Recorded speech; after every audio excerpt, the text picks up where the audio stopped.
Welcome to Tips for the Transition, where we have deep, meaningful conversations about life. We talk about how significant changes like divorce, grief, and career change can affect us, our family, our relationships, and our work, and how to move beyond them. I'm your host, Maria Tomás-Keegan, certified career and life coach for women, and I'm here to support you through the messy seasons of life so you can answer big questions like who am I now and how do I move on from here?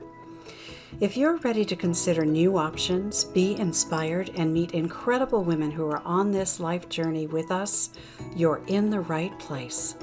You'll find something in each episode to give you hope and encourage you to move from panic to powerful, from rocky to resilient, and from upside down to right side up. This is Tips for the Transition.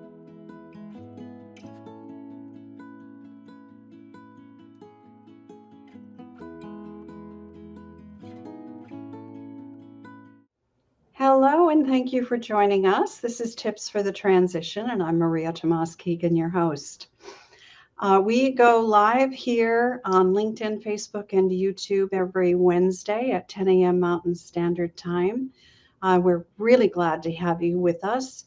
We also are on your favorite podcast channels every week.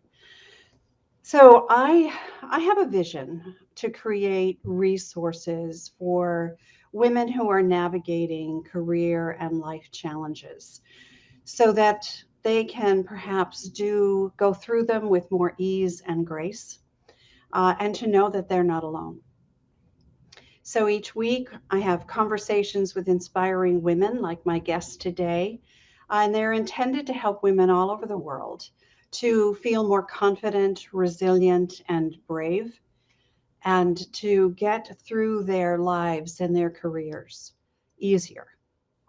So if something strikes a chord with you during this conversation, and you want more information, look below to the comments or the show description, depending on where you're watching or listening, and you'll see all kinds of links to get more information and to connect with us.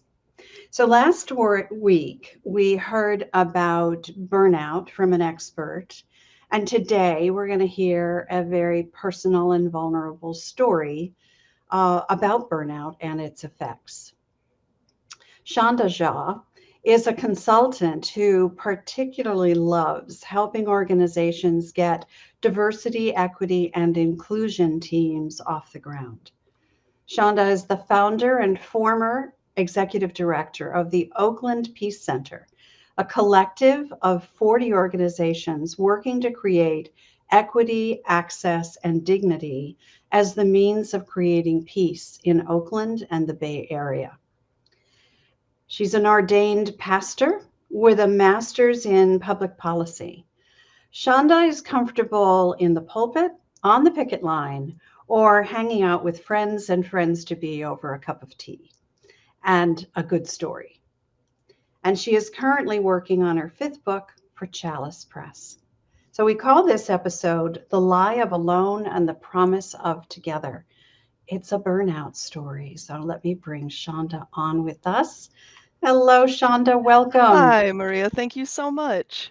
It is my pleasure to have you. I am so glad that you are joining us here to share your story, because burnout is something as a coach, I come across a lot.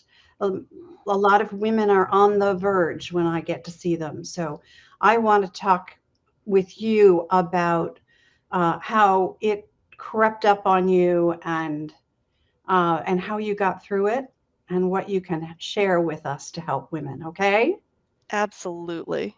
So let's get Absolutely. started. Tell us how your story starts. For sure. So I feel like, and I think this is true for any immigrant, you don't really know me unless you know my parents and where my family comes from. So my father was from a small village in India near the border of Bangladesh. My mother is from near Glasgow in Scotland. They met at a college dance in Glasgow, and I don't know if they would say it was love at first sight, but it was something pretty close to that. And we moved to this country when I was a toddler. Um, so there's something I'm going to come back to later, but what I want to mention is that my parents really taught me a lot about creating family of choice, and that has ended up being a really important theme for me throughout my life. Like I said, that's gonna show up later in the story, so I wanted to mention we had moved to this country, we were an atypical family in Akron, Ohio, and my parents built up relationships with other expats and other people who didn't quite fit the typical mold, and mixed race couples, and, um, eventually, we found other people from the region of India that my father was from. So that idea of creating family wherever you land was a really important part of what they taught me when I was growing up.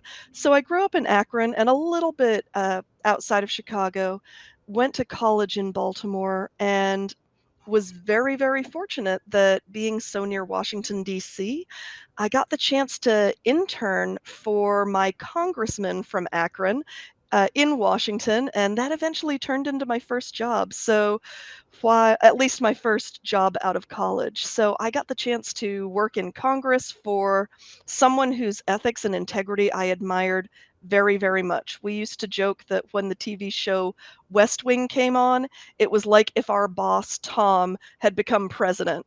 Someone of great integrity, someone who took the work very seriously, someone who was a little nerdier than was actually good for him in politics, but a really important role model in a lot of ways. From there, I went on to do organizing work and lobbying work and faith rooted advocacy for religious minorities at a time that religious minorities in this country were facing a lot of challenges at an interfaith organization called the Interfaith Alliance. I already knew I was being called into the ministry, so after a while in DC, I went to seminary at the University of Chicago. They would be mad that I called it seminary. They would want me to make sure everyone knew it was a divinity school. So I got a master's of divinity and also a master of public policy at Chicago. I moved out to Oakland, California to pastor a tiny little congregation, 10 people in a 40,000 square foot building in downtown Oakland. So the they had a lot of room to spread out during worship. They were the folks who had survived white flight and lived through the crack epidemic and watched the disinvestment in their community, and so while they didn't have a lot of energy, they had a lot of conviction that they were supposed to do something to address violence in Oakland. So, to make a long story short, over the course of the next few years, those 10 folks who eventually grew to about 50 or 75 got more and more involved in volunteering with the folks who were on the front lines of responding to the gun violence crisis in Oakland, and eventually had the courage to say, maybe we could turn this big building into a space that creates community for all the folks on the front lines. Already, that theme of addressing burnout was showing up because part of it was creating affordable space for folks who were doing really critical work. Part of it was cultivating collaboration among nonprofits because the nonprofit industrial complex often creates silos where people aren't encouraged to connect with each other, resource each other, support each other. And part of it was the reality that when you're dealing with such serious issues, it is very easy to experience burnout. Secondary trauma uh, is a real a real thing for people who are on the front lines of responding to violence. So, the Oakland Peace Center officially launched as this collective of nonprofits in that building in 2012. I was the founder and director and stepped down as pastor of First Christian Church of Oakland and did that part-time while I also did part-time housing advocate policy work and also did part-time anti-racism and diversity, equity, and inclusion consulting and part-time worked on a book. So You can probably already see the recipe for burnout in my story, although it's not an unusual story for so many people my age and younger. Uh, Putting together multiple jobs in order to pay the bills, putting together multiple jobs in order to do the work that really meets our spiritual needs or the needs of our heart, while also finding work that will pay the bills in the meantime. In some ways, I'm not all that unusual, although even in the midst of it being too much work, it was all good work, which is part of why I had such a hard time realizing that I was in the midst of burnout for several years. Wow. You were a busy lady. Yes. Yeah, that's a lot. And yes, I can see how that is, the perfect recipe for burning out. So help us understand, what were the emotions that you were going through as you were recognized? Well, let me hold that question for a second. Let's talk about how you started to recognize that you were burning out. Let's do that. Absolutely. I was really lucky because I worked at an organization that gave me space to take a sabbatical. And so for 3 months in the summer of 2019, I got a sabbatical to take my father's ashes back to his home in India. I got to spend a month in on the island in Scotland where my mother's people were from, and she joined me for that month. I got to start the process of working on my next book. It was lots of life-giving time, it was lots of generative time, it was lots of relaxation. And within about a month of getting back to my job in October, I realized I was just as tired as I had been just before I left on that 3-month sabbatical. And that was a sign that something was wrong, but I'm not sure I would have called it burnout. It didn't cross my mind that that's what was going on. I thought I was just fatigued. I thought, I just needed more rest. So the idea of catching myself in burnout wasn't actually the way it happened. I should say I'm an extrovert, which means that I get energy from other people, but it also means that my brain waves go from my mouth to somebody else's ears. And the way that I figure out that something is real is usually by hearing it from someone else reflected back to me. So while I was experiencing that exhaustion, I wasn't putting pieces together. I don't think I would have called it burnout at that point. It took a long time before I would have called it that. It was the next summer. It was June. It was just after George Floyd had been murdered, and a good friend of mine who is a communications consultant, and she and I know each other from the work of labor organizing. She said to me, "Shonda, you've spent 10 years on the Oakland Peace Center. I'm not at all clear on any impact that you all have had, but there's this other thing you're actually good at. You should be doing anti-oppression work and anti-racism work instead."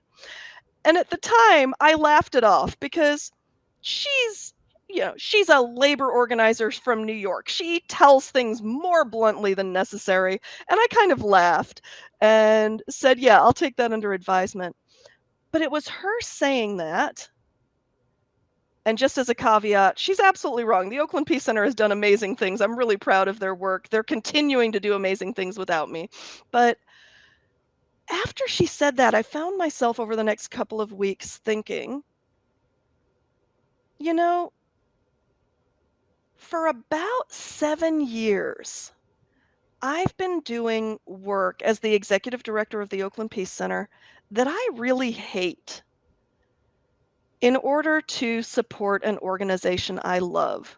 And a lot of my motivation was, "Oh, this administrative work is really hard and really tedious. I don't want to impose that on someone else. So I'll take that on."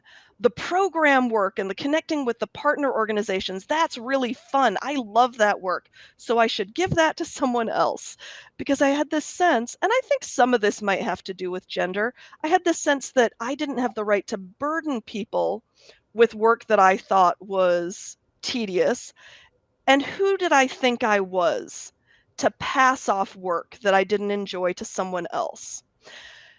And so as a result, over the years, I kept giving away any work I loved and holding on to the work that is traditionally executive director work, right? I was working on the building transfer, I was working on the legal issues, I was working on the fundraising, uh, I was working on a lot of the administrative work. And that's a recipe for burnout. And part of the reason I had gotten there was because I wasn't reaching out to the folks around me to see if there was any other solution. I was taking Mm. all of the solving of the problem on myself because I'm the executive director, that's my job. And as a result, I had created a situation that was pretty untenable. You just spoke to some really important pieces there, Shonda. And it's this idea of taking things on ourselves because whatever the reason is, right? Just Mhm. whatever the reason is, we're taking it on.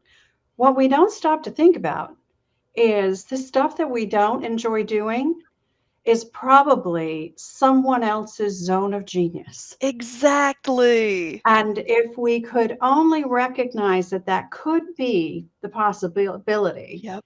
and then we could go look for them Yep. to bring them in and That's exactly allow right. them to love what you hate to do. Yep. And I 100% right. yeah, and that it is it's such an important point you make that we really need to examine everything that we have on our plates that we feel is we have to own and Mhm. really take a hard look at that and take a look at whether we really do. Yeah. And if we were to balance it with Yep. stuff we love to do that is in our zone of genius. And, Yep. and quite honestly, that's all we should ever be doing. We should Right. surround ourselves with people who are working in their own zones of genius, Yep. and they're all different. Yep, that's 100% right, and I think Yeah. I missed out on an opportunity there, right, to invite people to live out of their best Yeah. gifts as well. Yeah. Um, Yeah. Yeah. But lesson learned, right? So mhm, that's absolutely. that's how we learn. That's how we learn what not to do the next time, right? Yep, And we get to teach others, like we're doing here, sharing your story. yeah, Hopefully, that will open someone's eyes to what they're doing and how much yep, burden they are carrying and how yes, much of that is really necessary and what would exactly. happen if. That's exactly right, Yeah. and it's endemic. I mean, I think this is the thing that I think may be comforting to for folks to hear is this is happening all over the place. It This is. isn't, if you're experiencing this, it's not just you. This is happening everywhere. And Yeah. it's an opportunity. And you made a point earlier that and this is like the gig society we're in Yep, right now, right? People are trying to find multiple streams of income yep, that allows them to do work they love to do, yep, hopefully, hopefully. but it also brings in income Yep, to help with these um, increasingly expensive modes of living that right. we're seeing these days. So, um, yeah, so this multiple stream of income idea is a great idea, but be careful what you wish for because it also could be your undoing in terms of burnout or, any of those mental health Especially issues that, especially when people say there's no such thing really as a part-time job. I remember being interviewed for, one of my positions, and they said, how are you going to do this job when you are doing another job as well? And I was like, well, you're only paying me to do 20 hours a week. And they were like, right, but we all know it's not just going to be 20 hours. Yeah, yeah, And that's that's a right. reality as well. It is, and we take on more than there are hours in the day Yeah, to do, and that's a human condition, I think, and we have to be really careful about right, that. right. So let's talk about kind of the emotional journey you went on as you were recognizing that this has a label. It's Yeah, called burnout, what you were doing to yourself. yep. Tell us a little bit about that emotional journey. That's where I think a lot of people resonate. Yeah, absolutely. So I think that um, it was a real shock to my system. Like I said, my friend Beth had said, there's this other thing you should be doing. And it was the first time that it crossed my mind. I don't wanna say it was the first time it crossed my mind I had other options, but it was the first time I had to confront the fact that I wasn't really enjoying the work I was doing. You know, I was well known all over the country for having started this. It was a model for faith communities all over who were trying to figure out, how do we do more than be landlords to nonprofits, but also be aware of the fact that we're dwindling in numbers and can't take care of the building by ourselves. They were looking to the Oakland Peace Center as a model. So there was something a little terrifying to me about the idea that maybe I couldn't or maybe I shouldn't keep going in this role, because I did have the question of, well, what happens if I step away? Now, I was really lucky that a friend of mine who's a career coach agreed to sit down with me and have a couple of conversations. And she said, she invited me to think about, to let go of some of that fear. She invited me to imagine that it might be okay for me to not take on a sense of guilt about the fact that I might be letting go of something and it might not make it. I think that was the part I was terrified about. I think in many ways, the Oakland Peace Center was where I had poured all of my heart into up until that point, and the idea that it might not make it was a pretty devastating thing to confront. So she invited me to imagine what it would be like to celebrate what had been accomplished and to find ways to be okay with that having been enough, so that it would open me up to possibilities for myself in the future.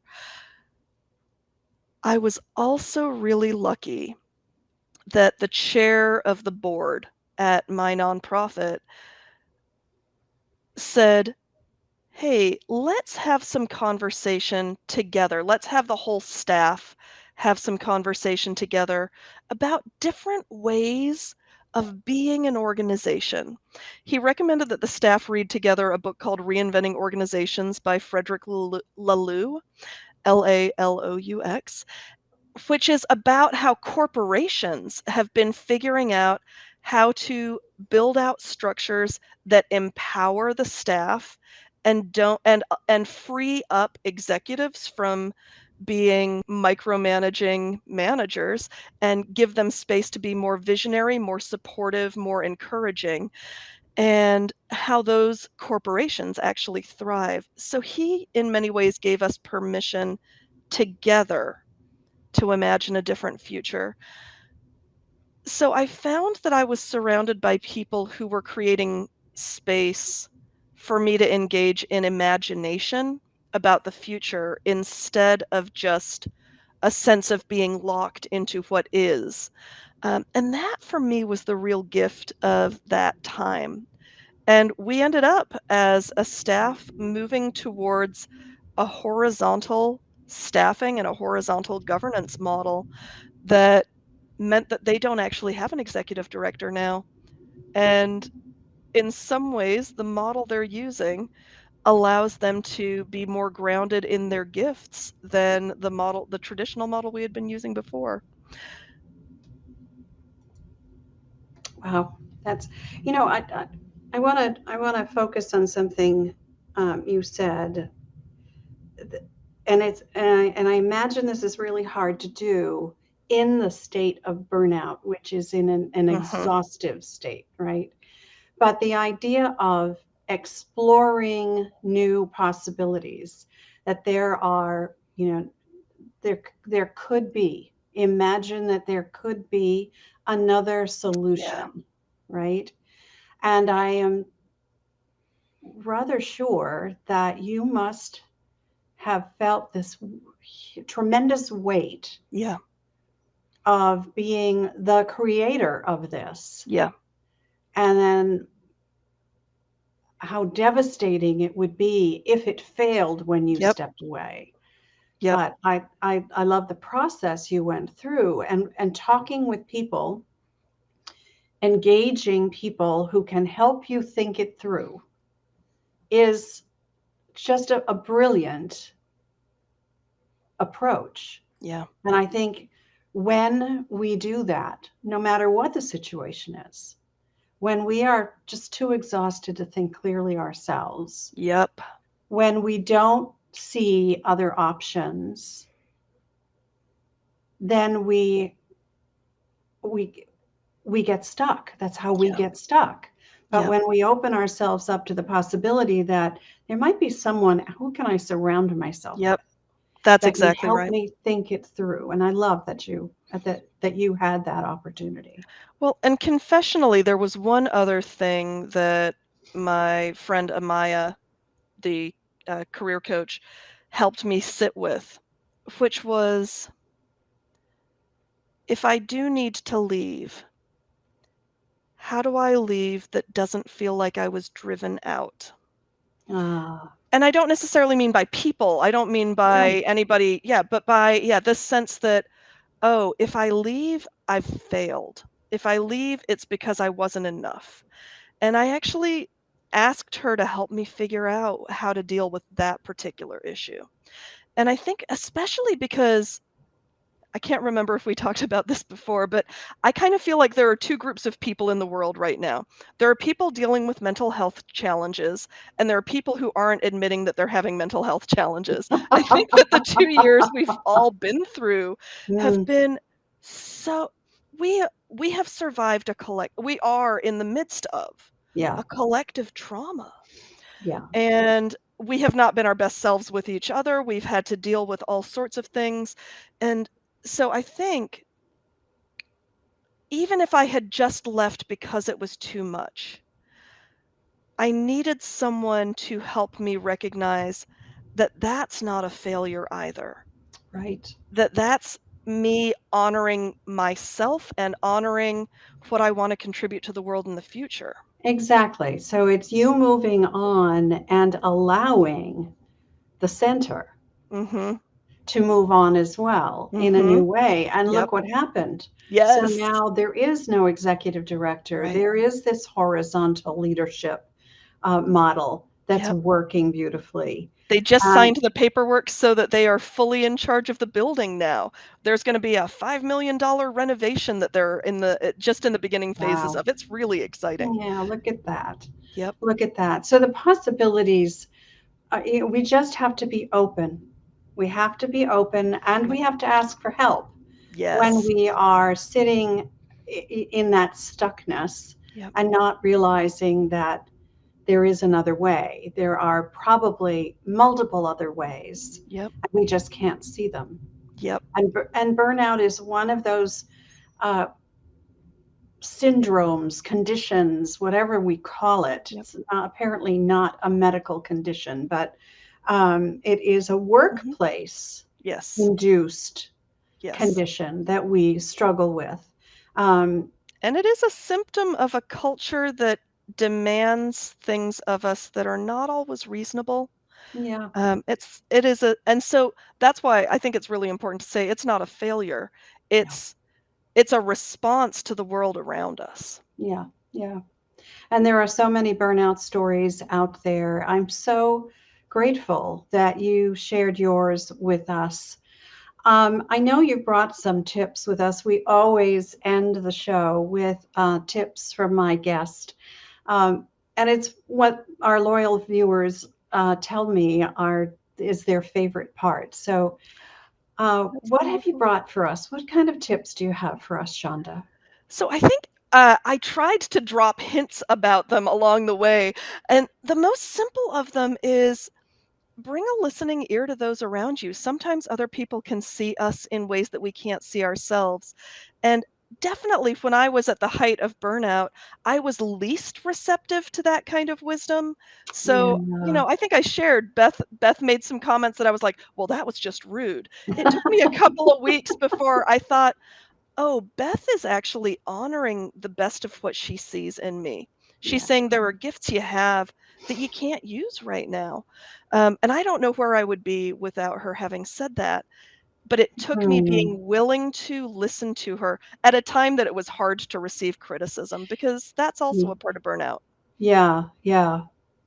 And you know what I think, just to add to that, it it might be to be honest with ourselves, Mhm. and when we are asking, for that reflection to happen, because we may not be seeing Yeah, clearly what's going on with us, yeah.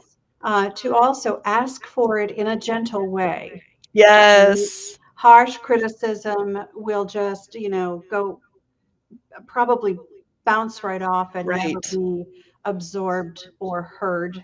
Right. Um, so, yeah, asking for what you need, really Yes. asking for that kind of feedback is important. No, I think that's absolutely right.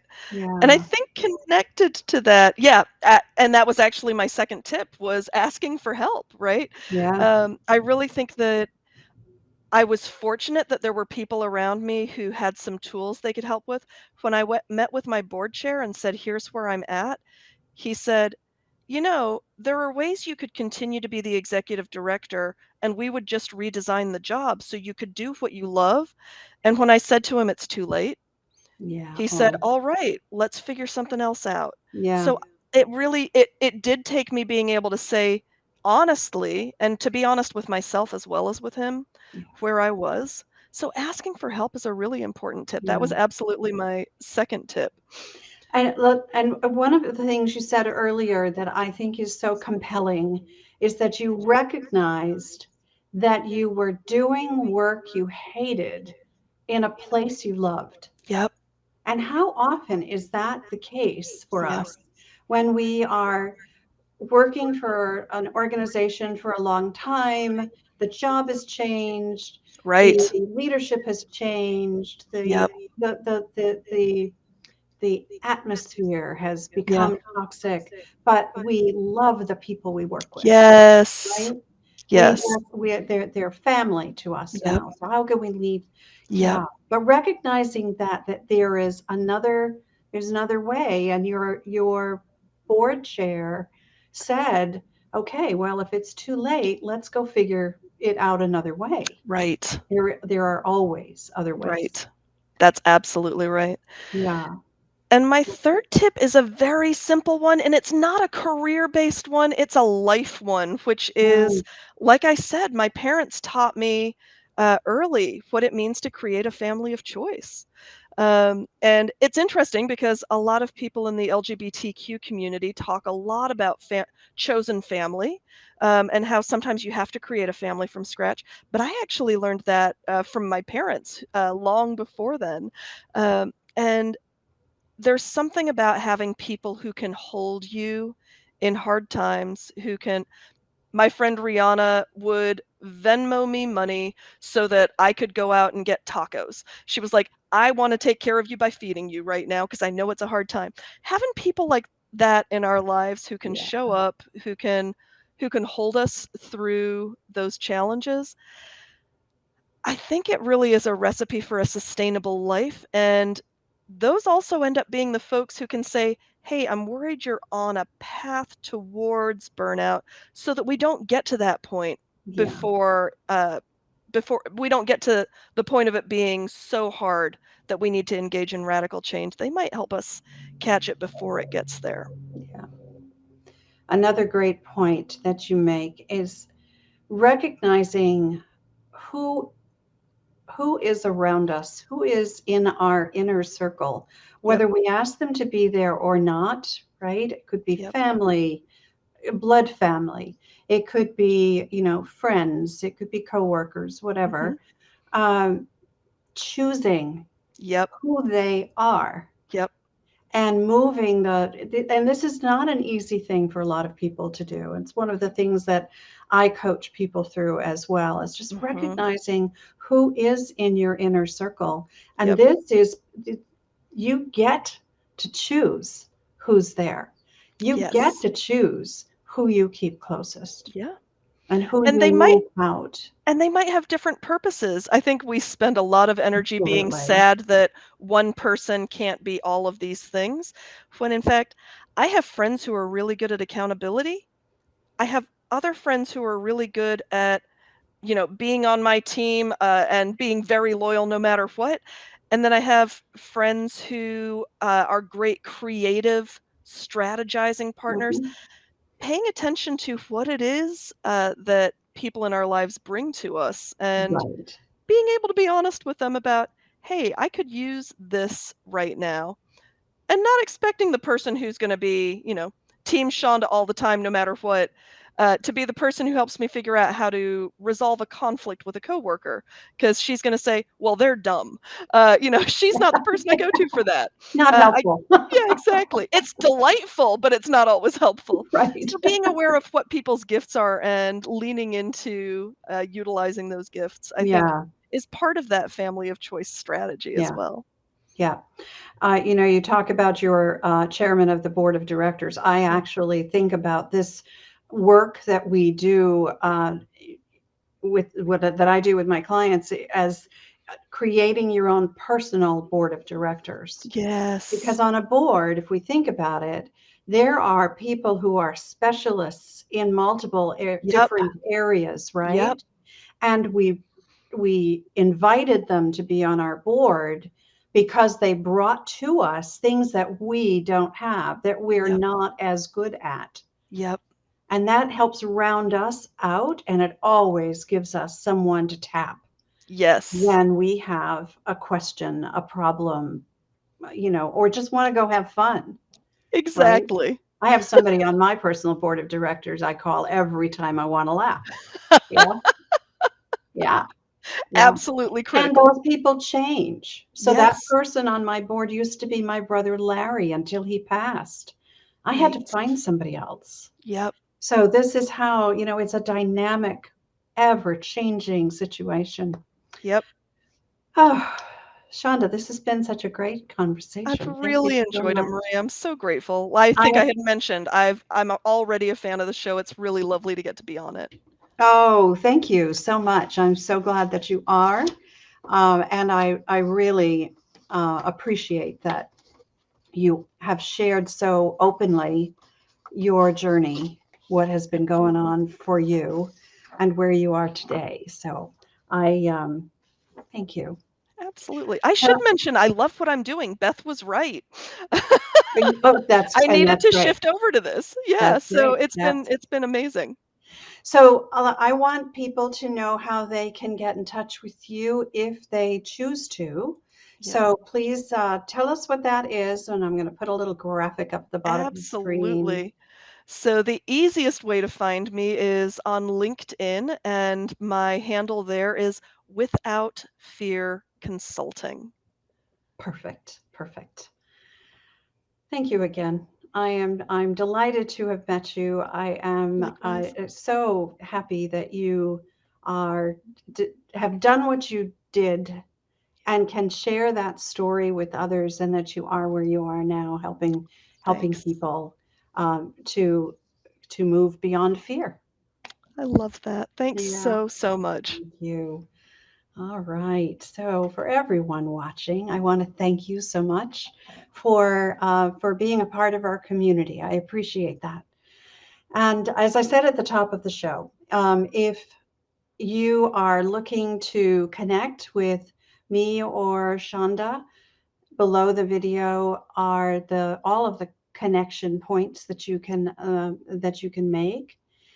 There are some things that you can download, and books and trainings on my website as well. And I'd invite you to continue this conversation with us, if you would, in the Career Transition Roadmap Facebook group. It's a private group, and we're having conversations like this. I believe it's our time to thrive. Will you join me on that ride?